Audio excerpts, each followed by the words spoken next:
Ladies and gents, welcome back. It's getting pretty ridiculous, the amount of things that they're trying to ban on the market now for your good, right? For your health and safety, of course. This is what they're doing it for. But, well, this one almost went through. The U.S. nixes gas stove ban despite studies showing health risks. Dangers. Yeah, we're talking about your range, what you cook on, your cooktop, your countertop, ability to cook food. Many Canadians here and many Americans have gas stoves. Some people have electric ones, and myself included in the electric one. I would love to switch to a gas stove. They're actually more efficient and better at cooking your food. Instant heat. That's what we're talking about. Instant heat. The U.S. Consumer Product Safety Commission is looking to take action on hazards posed by gas stoves, really, which have been shown to leak pollutants into the air that can cause respiratory illness and cancer, according to recent studies. They forget that there's a fan right above them. They're all installed that way.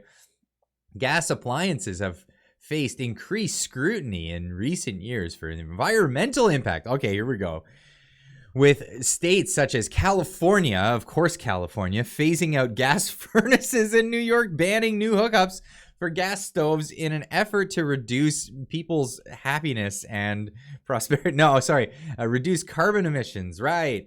But increasingly, scientists and regulatory bodies have been scrutinizing the health risks posed by these cooktops.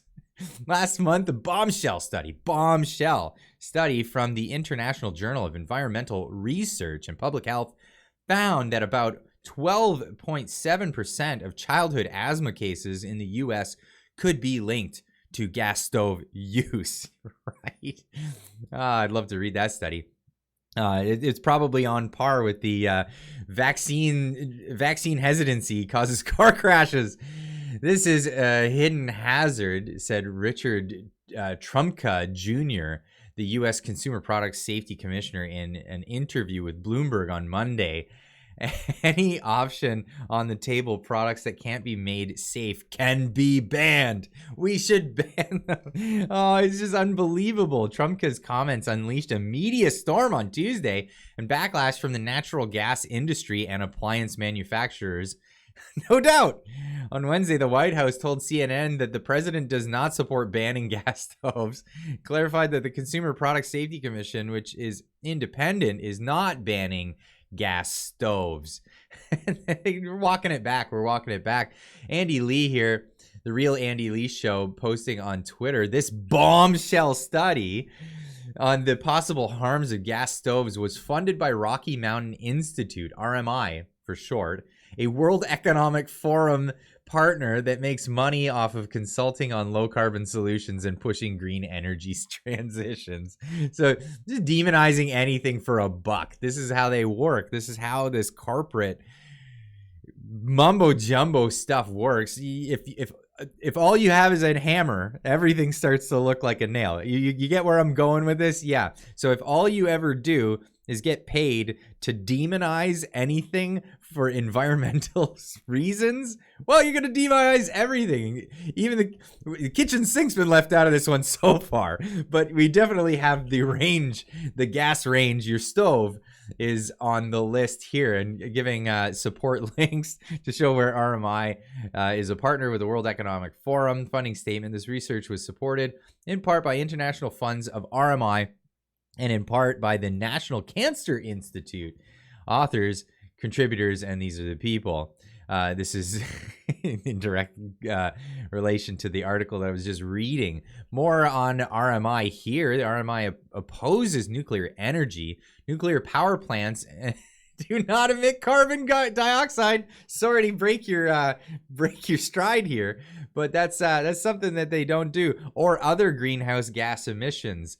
Sorry, Rocky Mountain Institute.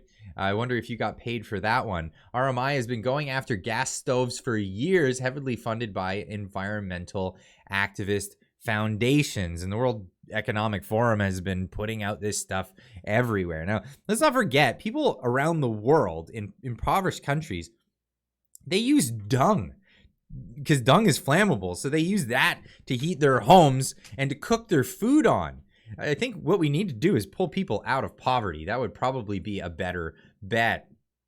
Babylon B getting in here, of course. Pfizer reportedly working on a vaccine to counteract gas stove emissions. You can't make this. Oh, it's so good. It's so good.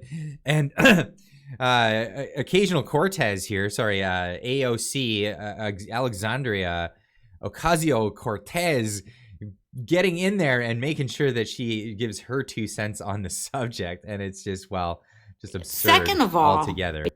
I do think it's funny that like absolute utter Republican meltdown where they're like, you can take my gas stove or my cold dead hands, or how dare you talk about gas stoves? You have a gas stove. First of all, I rent, period. Second of all, though, it doesn't even matter, because by that logic, these are the same people who would have said we should have never gotten rid of leaded gasoline.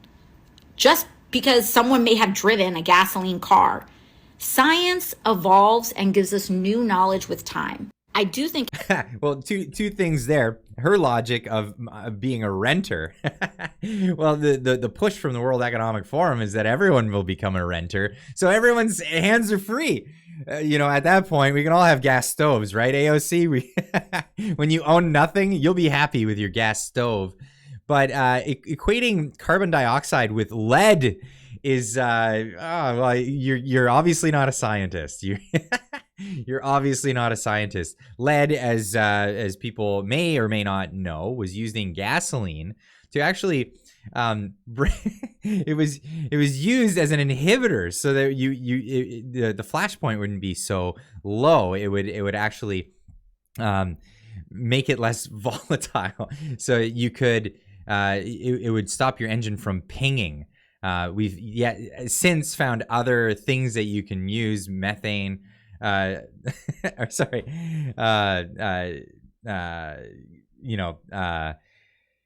It's not methane, it's methanol. Sorry. Wow, I slipped on that one. And I'm the mechanic guy. Yeah, we use methanol now instead of lead. Thanks Occasional Cortex for sharing that with us there. But yeah, here we have the same people who wanted to take your gas stove away because of methane emissions blew up a pipeline and then emitted the methane equivalent of every car in Ohio and Nevada running for 20 years. But sure, tell me more about my effing stove. That's the whole point here. Yeah, I got hung up on methane there for a second. Sorry, methanol. Methanol is what we use instead of lead in gasoline to change the octane level. But yeah, we have here as well, we need to hire 87,000 gas stove police officers. Do it now. But here we go. This is the environmental movement that we have going on in this world today. It was all about cleaning up garbage at first, and it's turned into this. This is how far we've gone down that slippery, slithery slope into banning your stove. What's next? Let me know in the comments down below. What do you think they're gonna ban next? Well, they were thwarted on this one, but I know the push has been moving forward, and they're not gonna rest until they have your gas range. Leave a comment in the comment section down below. Let me know what you think about this, and we'll see you tonight in the live stream. Yeah, we had a premiere last night. We were excited to bring you a new podcast series. That'll be every Thursday evening. Premieres at 6 p.m. Pacific. That's 9 o'clock Eastern. And then we'll actually be having a live stream this evening. That's our usual Friday night live stream at 9:30 Eastern time. Check your local time zone to make sure you get that timing right, or hit that notification bell. That lets you know when I go live. Anyway, we'll see you in the next one. Keep on trucking.